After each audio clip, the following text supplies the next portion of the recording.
ரெட்மிலேருந்து புதுசாக ஒரு phone launch பண்ணிக்கிறாங்க. அதாவது போக்கோ M6 ப்ளஸ்ன்னு. வாங்க இந்த ஃபோனை பற்றி பார்க்கலாம். இந்த ஃபோனோட ஸ்பெஷல் என்னென்னா ஸ்னாப்ட்ராகன் ப்ராசஸராம், ப்ரீமியம் கிளாஸ் பேக் டிசைன் இருக்கான், 108 மெகா பிக்சல் டியூவல் கேமரா இருக்கான், 6.79 இன்ச்சில் டிஸ்பிளே இருக்கான், 120 ஹெர்ட்ஸ் ரெஃப்ரெஷ் ரேட் இருக்கான்.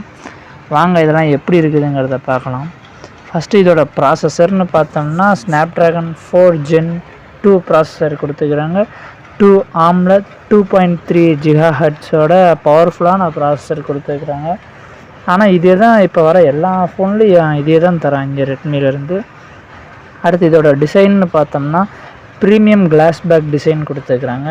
அதுவும் IP53 ரேட்டிங்கோட இப்போ சைட் மவுண்ட் ஃபிங்கர் பிரிண்ட் சென்சாரோட வருது. பின்னாடி கிளாஸ் பேக்கு ப்ரொடெக்ஷன் எதுவுமே அவங்க குறிப்பிடல. அடுத்து இதோட ஸ்டோரேஜ்னு பார்த்தோம்னா 6GB RAM 128GB storage, 8GB RAM 128GB storage. இந்த 2 வேரியண்ட்டில் தான் லான்ச் பண்ணிக்கிறாங்க. இதோட ஸ்டோரேஜ் டைப் அப்படின்னு பார்த்தோம்னா UFS 2.2 சப்போர்ட் இருக்குதான் இந்த ஸ்டோரேஜுக்கு. அது கூட பார்த்தோம்னா அடிஷ்னல் டர்போ ரேமாக 8GB RAM இருக்கும். அடுத்து இதோட டிஸ்பிளே அப்படின்னு வந்தோம்னா 6.79 இன்ச்சில் LCD FHD டிஸ்பிளே கொடுத்துருக்காங்க. 120 ஹெர்ட்ஸ் ரெஃப்ரெஷ் ரேட்டோட 515 நிட்ஸ் பீக் பிரைட்னஸாக கொடுத்துக்கிறாங்க. டிஸ்பிளேக்கு பார்த்தீங்கன்னா கார்னிங்கோ கிளாஸ் 3 ப்ரொடெக்ஷன் இருக்கும். L1Y1 சப்போர்ட்டு இதில் கொடுத்துக்கிறாங்க. ஓரளவு நல்ல டிஸ்பிளேன்னு தான் சொல்லலாம்.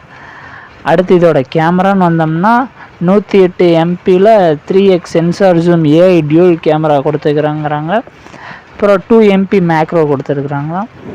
இப்போ ஃப்ரண்ட் கேமரான்னு பார்த்தோம்னா 13 MP ஃப்ரண்ட் கேமராவாக கொடுத்துருக்காங்க.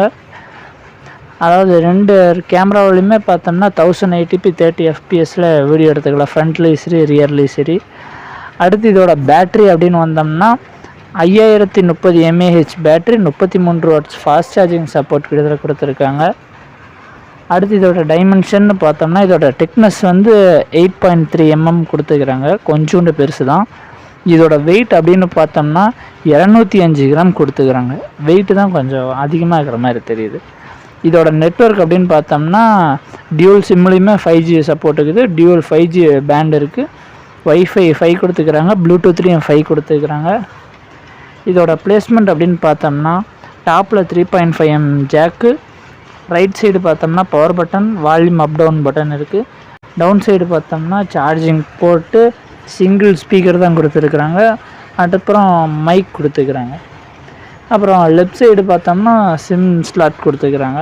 அடுத்து இதோட சாஃப்ட்வேர்னு பார்த்தோம்னா ஆண்ட்ராய்டு 14 மேலே HyperOS கொடுத்துக்கிறாங்க. இதில் பார்த்திங்கன்னா 2 year Android update, 4 year Xiaomi அப்டேட்டும் தரேன்னு அவங்க சொல்கிறாங்க. அது இல்லாமல் 36 மந்த்ஸுக்கு லேக் ஃப்ரீ எக்ஸ்பீரியன்ஸ் இந்த ஃபோன் தரேன்னு கம்பெனிலேருந்து கிளைம் பண்ணுறாங்க. அடுத்து இதோட பேக்கேஜ் கண்டென்ட்னு பார்த்தோம்னா போக்கோ M6 ப்ளஸ் மொபைல் இருக்குது. அடுத்தது சார்ஜிங் அடாப்டர் இருக்குது, அதுவும் 33 வாட்ஸில். ப்ரொடெக்டிவ் கேஸ் ஒன்று கொடுத்துருக்குறாங்க. சிம் எஜெக்டர் டூலும் கொடுத்துருக்காங்க. அதில் யூசர் கைடு, வாரண்ட்டி கார்டு எப்பயும் போல் கொடுத்துருக்குறாங்க.